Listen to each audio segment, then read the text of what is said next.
Je m'appelle Alain Ehrenberg, je suis sociologue, directeur de recherche émérite au CNRS. Je travaille principalement sur les questions de psychiatrie et de santé mentale dans leur relation avec les tendances, les tensions de la modernité individualiste. Bonsoir, nous poursuivons ce soir notre série « Qu'est-ce qui nous arrive ?» et j'ai la chance à cet effet d'être en compagnie d'Alain Ehrenberg, qui est ici, qui vient de publier, qui a publié récemment La mécanique des passions, après d'autres livres comme La fatigue d'être soi ou La société du malaise, et qui est chercheur émérite au CNRS et qui a fondé d'ailleurs un centre de recherche qui illustre bien le sens de ses recherches, qui s'appelle Psychotrope, Santé mentale, Société, avec l'INSERM et l'Université Paris-Descartes et le CNRS. Et aujourd'hui, nous allons parler d'un certain nombre de malaises. Alors d'abord, merci Alain d'être présent. Et je voudrais, avec vous, parler d'un certain nombre de problèmes qui touchent aujourd'hui tout le monde et qui est celui de ne pas être bien. Ça peut paraître bizarre d'ailleurs, quand on parle de société, de la traiter un peu comme un organisme. On dit que la société, elle a des crises de croissance, elle a des dépressions, comme si elle était donc un être vivant, un animal ou un être humain. Ce qui ne va pas de soi, même si depuis longtemps on parle du corps social.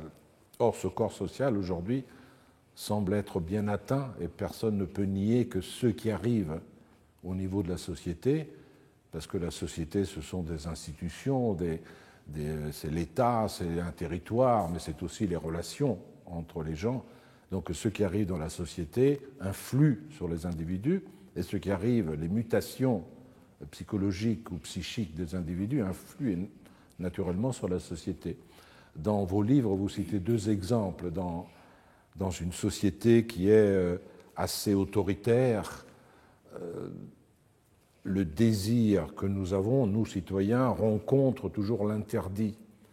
Et que si on arrive à le braver, on a des sentiments de culpabilité, des petites dépressions. À l'inverse, ce qui est advenu après mai 68, où la société s'est libéralisée, a fait que le problème n'était plus de s'opposer, de braver l'interdit, mais plutôt de faire ce qu'il était autorisé de faire.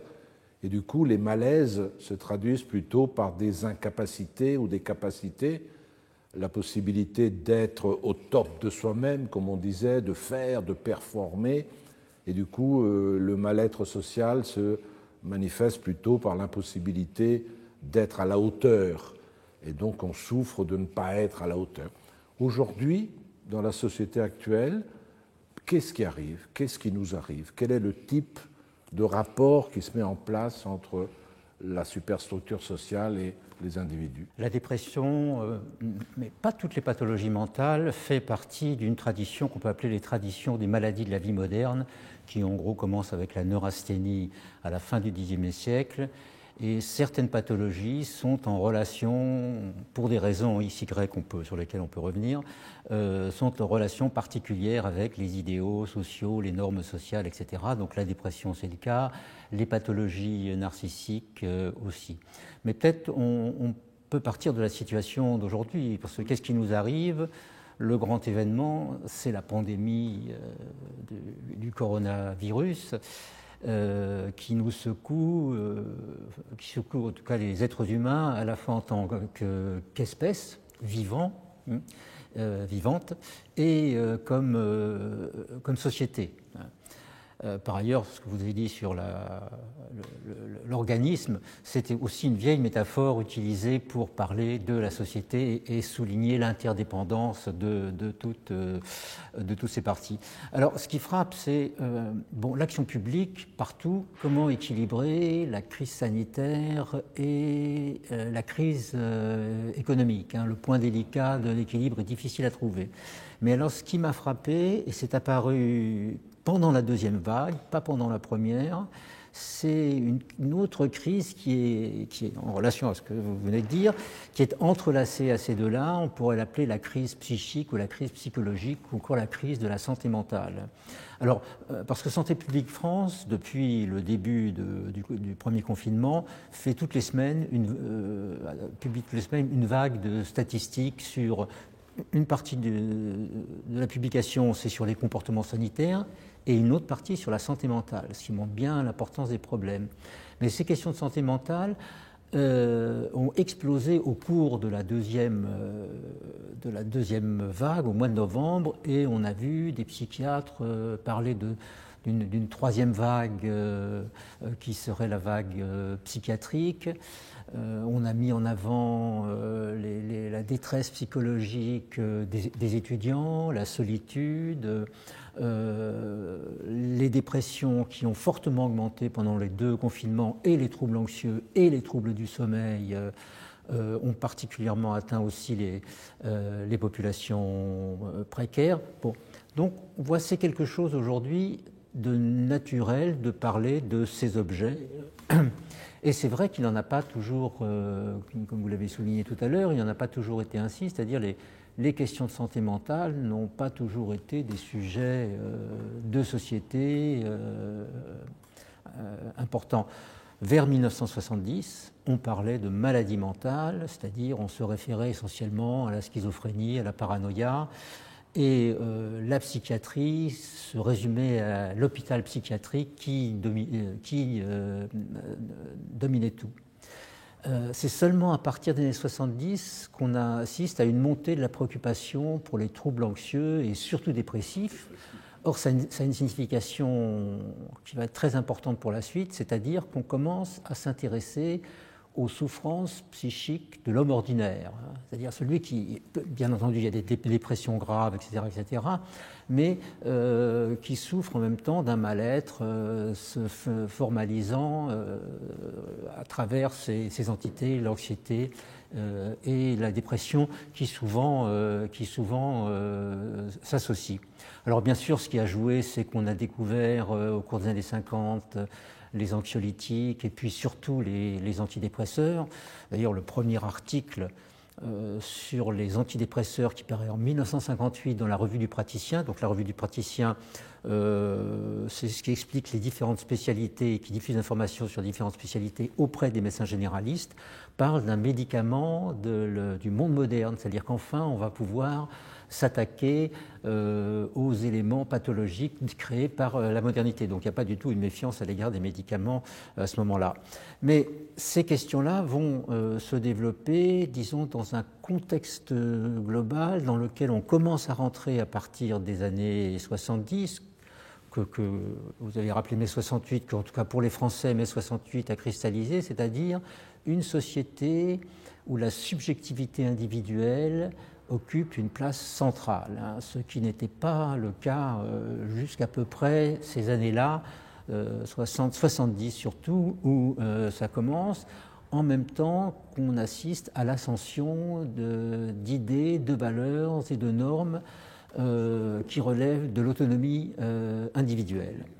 Et donc, c'est dans cette dynamique que ces questions-là commencent à se poser, et cette dynamique crée d'une manière générale une attention à la dimension émotionnelle et affective de la vie sociale qui était quelque chose de parfaitement marginal, disons, encore dans les années 60. C'est peut-être avant les attentats que ça a pris, ou après les attentats que l'émotion...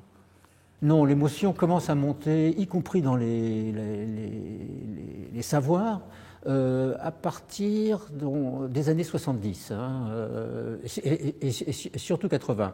Bien sûr, ça ne veut pas dire qu'il n'y a pas d'émotion dans la société avant, quand il y a des événements tragiques ou des catastrophes, c'est pas ça que je veux dire, mais la question émotionnelle et affective commence à compter comme réalité, et elle s'exprime, je dirais, dans le langage de la santé mentale, parce que la santé mentale, à la différence de la psychiatrie, c'est aussi un jeu de langage qui nous permet de parler de toutes sortes de choses, disons, qui sont aussi des choses sociales. Et bon, tout à l'heure, vous soulignez les sociétés autoritaires, je dirais plutôt que On sort à partir des années 60-70, disons, d'un modèle disciplinaire de régulation des conduites, tel que Michel Foucault a pu le décrire dans Surveiller et punir, et du système d'interdits qui l'accompagnait. Alors ça ne veut pas dire que les interdits ont disparu aujourd'hui. Ce que je dis par là, c'est des interdits qui sont au fond essentiellement des conventions sociales. Aujourd'hui, les interdits sont déplacés et ils se sont déplacés sur l'individu. C'est-à-dire, c'est les abus sexuels, l'inceste, par exemple, ce genre de choses, ça qui relève évidemment de l'interdit, mais on n'est plus dans c'est plus au sens des conventions sociales. Donc, on sort de ce modèle disciplinaire, de ce système d'interdit, au profit de normes qui incitent à la responsabilité, à l'autonomie, à la créativité, et qui enjoignent en même temps à l'individu de devenir lui-même. Et donc cette ascension des représentations collectives de l'autonomie, je pense qu'elle se passe en deux temps. C'est-à-dire on a un premier temps où l'autonomie devient une aspiration collective dans nos sociétés. En gros, c'est à partir de l'après-guerre, en ce qui concerne la plupart des pays européens et nord-américains, et notamment ça se développe avec la protection sociale, la croissance économique, les politiques d'éducation, etc., etc. Et disons, c'est un individualisme plutôt de type hédoniste qui apparaît à ce moment-là. Les valeurs qui se développent, ce sont des valeurs d'indépendance, des valeurs de choix, de propriété de soi, mon corps est à moi, etc. etc.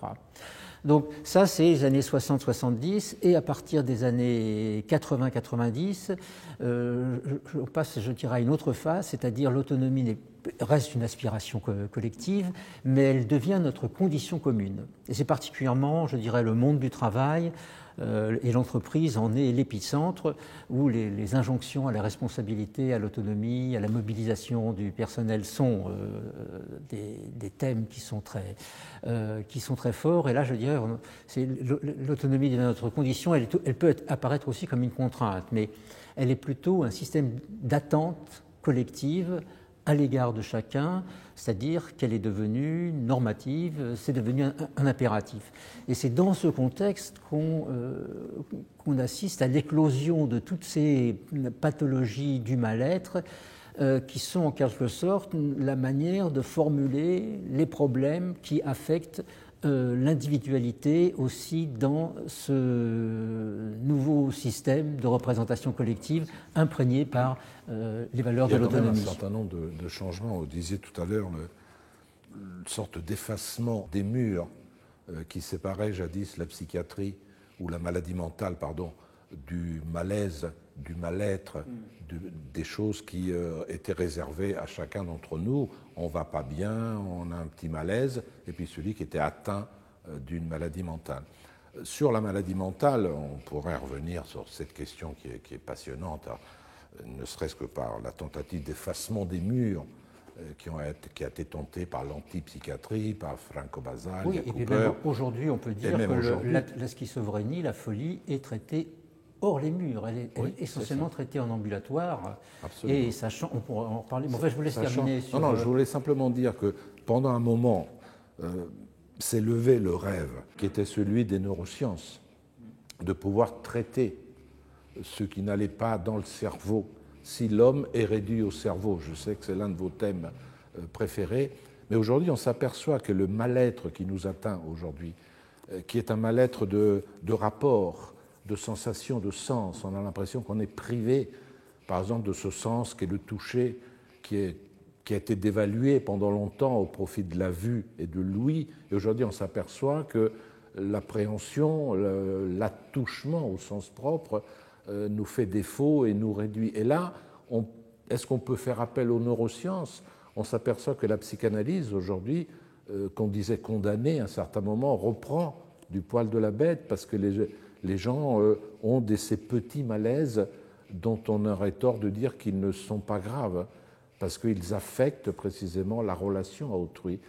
Aujourd'hui, est-ce que vous ne pensez pas qu'il y a une diffusion de ce mal-être-là qui risque d'entacher le lien social lui-même, quoi? Oui, mais ces pathologies aujourd'hui sont toujours liées au lien social. On parle, quand on parle de ces pathologies en tant qu'elles sont à la base d'un malaise dans la culture ou dans la société, touche au lien social. C'est le thème du malaise dans la société. En France, c'est l'idée qu'aujourd'hui, l'individu est surchargé, enfin c'est comme ça que je peux résumer le malaise, est surchargé de responsabilités et en échange, le lien social s'affaiblit. Donc il y a une surcharge.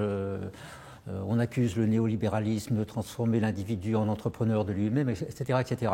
Donc c'est cette surcharge, évidemment, qui explose dans un mal-être s'exprimant en termes tout à fait en termes de pathologie mentale. Mais je ne me souviens plus de votre question tout d'un coup. Justement de la rupture du lien social qui peut advenir par ces petits malaises qui relèvent de la sensation de nos sens. Ah oui, puis vous parliez des neurosciences et de la psychanalyse. Oui, tout à fait. La psychanalyse est en recul, c'est-à-dire les pratiques continuent, mais c'est plus un drapeau culturel d'avant-garde.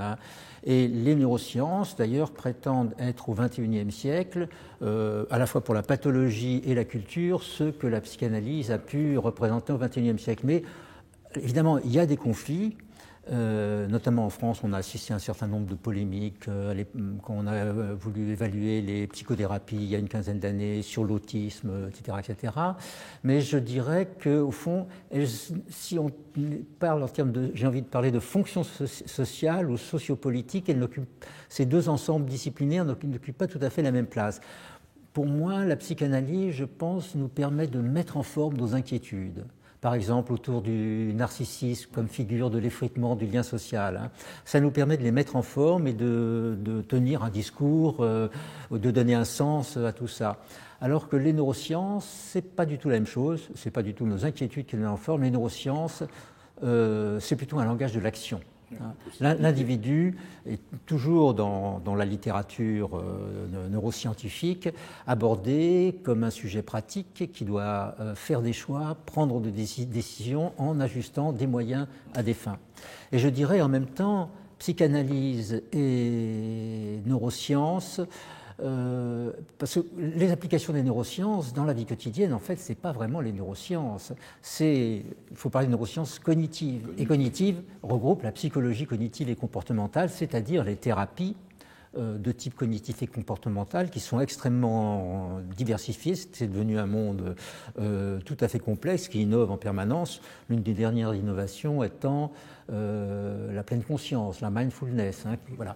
Et je dirais qu'avec ces deux ensembles, on a aussi nos deux grandes manières de soutenir ou de refaire notre être moral dans les sociétés individualistes de masse, c'est-à-dire l'une, c'est la psychanalyse et les pratiques psychodynamiques qui sont des pratiques du discernement, des pratiques réflexives, et les pratiques inspirées par les neurosciences cognitives, elles, ce sont plutôt des pratiques d'entraînement, des pratiques d'exercice où il s'agit de changer des habitudes. Et dans un certain nombre de cas, ça peut être parfaitement complémentaire. C'est-à-dire la recherche des significations et l'exercice sont... Voilà. Je vais être vulgaire pour simplifier les choses, parce que quand on allait très très très mal au niveau de nos actions, nos pensées, on avait la psychiatrie. Quand on allait, disons, mal parce que nos désirs rencontraient des murs, ou parce qu'on n'était pas capable d'exprimer ce qu'on ressentait, ou parce qu'on avait des rapports inconscients avec l'autorité du père, enfin je dis n'importe quoi, on avait besoin de la psychanalyse. Il me semble que ce qui est nouveau aujourd'hui, c'est que le monde entier, toutes les personnes se sentent mal et n'ont besoin ni de la psychanalyse ni de la psychiatrie, elles ont besoin de l'autre. Elles ont besoin du corps de l'autre, elles ont besoin du langage, elles ont besoin du regard de l'autre. Ce qui me semble aujourd'hui être atteint, et qui me ferait aller bien, c'est une caresse de mes petits-fils, c'est embrasser un ami sur la joue, c'est tenir la main de quelqu'un. Ce sont ces gestes-là qui ont créé, disons, une pathologie diffuse. Et comme vous citez souvent ce concept d'homme capable, aujourd'hui, on a souvent des hommes incapables parce qu'ils sont plus capables d'avoir un rapport charnel, sensoriel avec autrui. Et du coup, est-ce qu'on n'a pas dépassé les limites de la psychiatrie et de la psychanalyse? C'est provocateur. Hein, oui, parce que en même temps, je pense que malgré toutes les innovations... Pardon. Ça vous mettrait au chômage, oui. Oui, bon, il faudra que je me trouve d'autres objets. Je pense à... Votre question me fait revenir à l'esprit Malaise dans la civilisation de Freud, donc un texte qui date de 1930, et qui dit que, au fond, la plus grande souffrance, c'est celle qui est causée par nos relations avec les autres êtres humains, qui implique le renoncement pulsionnel. Hein. La vie en société implique le renoncement pulsionnel, et donc c'est ainsi la plus grande souffrance. Et il ajoute, certains pensent que si les contraintes sociales se levaient, ça pourrait augmenter la part de bonheur des êtres humains. Et Freud en doute de ça. Freud en doute, et par ailleurs, il se méfie de l'application, c'est à la fin du livre, c'est assez clair, il se méfie de l'application de la psychanalyse aux faits sociaux et à la société. Donc, il souligne ce malaise et dit que ça, peu importe si les mœurs ou les normes évoluent, ça ne changera pas grand-chose. Et je dirais, par rapport aux déplacements auxquels nous avons assisté et à tout ce mal-être dont vous parlez, au fond, on est passé... Et je suis d'accord avec Freud, c'est-à-dire que plutôt ce sont les formes du malheur moral qui se modifient. Et je dirais qu'on est passé de pathologies, disons de l'interdit, qui mettaient en avant le surmoi, à des pathologies de l'émancipation qui, selon les psychanalystes, mettent en relief l'idéal du moi, qui invite à l'action et par rapport auquel on se sent incapable. Parce qu'effectivement, avec l'autonomie généralisée, on est rentré dans un individualisme de capacité. Mais ça ne veut pas dire que l'individu est seul à se débrouiller dans une configuration que beaucoup appellent le néolibéralisme. Néolibéralisme, en France, signifie toujours désigner le mal, c'est-à-dire l'individu surresponsabilisé qui doit se débrouiller par lui-même et qui souffre de toutes sortes de pathologies. On a aussi des changements, institutionnels, qui concerne l'action publique, c'est-à-dire nous sommes dans une société qui n'est plus la société d'obéissance mécanique, de discipline, l'imaginaire du travail, c'est plus un imaginaire taylorien, mais c'est un imaginaire de flexibilité, etc., etc. Donc on est dans une société qui n'est pas une société néolibérale, mais qui est une société où l'action publique doit se modifier, c'est-à-dire le système de protection. À travers ça, derrière le malaise, moi ce que je dis, c'est que nous avons affaire à une crise de l'égalité à la française, une égalité qui est essentiellement conçue en termes de protection et de distribution, alors qu'aujourd'hui, le point central des inégalités, ce sont la distribution, l'inégalité de la distribution sociale des capacités face aux exigences, notamment du marché du travail et de l'emploi, qui exigent aujourd'hui des compétences cognitives, bien sûr, donc un certain niveau d'éducation, mais aussi ce qu'on appelle des compétences de savoir-être émotionnel, c'est-à-dire la sociabilité, parce qu'aujourd'hui il faut coopérer dans le monde du travail, l'engagement personnel, la motivation, etc. Ce sont des qualités qui comptent au plus haut point et qui mettent en avant justement l'individu en tant que tel, en tant qu'il est cet être aussi singulier. Il y a un certain recul de cette idée-là actuellement, même par rapport au néolibéralisme. On s'aperçoit que toutes les diatribes contre la présence de l'État, l'absence de liberté d'entreprendre, tombent un petit peu à l'eau. Aujourd'hui, tout le monde accepte les aides de l'État. Tout le monde renonce à son autonomie d'entrepreneur parce qu'il ne peut pas faire vivre sa boîte s'il n'a pas les aides de l'État. Non, ce n'est pas qu'il renonce à son autonomie, c'est que ça lui permet d'exercer son autonomie. Oui, mais qui est fallacieuse, parce qu'une autonomie qui repose sur l'aide de l'État, ce n'est pas une vraie autonomie. De la même manière, vous vous souvenez de tous les cris des populistes contre l'Europe bureaucratique, sauf que les cris sont moins forts lorsqu'on voit que c'est l'Europe qui achète les vaccins, c'est elle qui donne les sous pour qu'on puisse effectivement ne pas être condamné par la dette et ainsi de suite. Donc il y a là une redécouverte peut-être, ce qui explique aussi un certain nombre d'initiatives prises à la base entre les gens qui coopèrent, qui s'entraident, et qui se passent finalement de cette idée d'autonomie, en sachant que je ne suis pas libre si l'autre ne l'est pas, quoi. Et que cette idée de liberté néolibérale, qui à mon avis n'est pas la liberté, aujourd'hui est remplacée par l'idée aussi de solidarité d'un côté et de l'autre côté par un renoncement volontaire à l'autonomie. Oui, mais l'autonomie, c'est quelque chose qui est plus large que le néolibéralisme, c'est-à-dire c'est un paradigme général.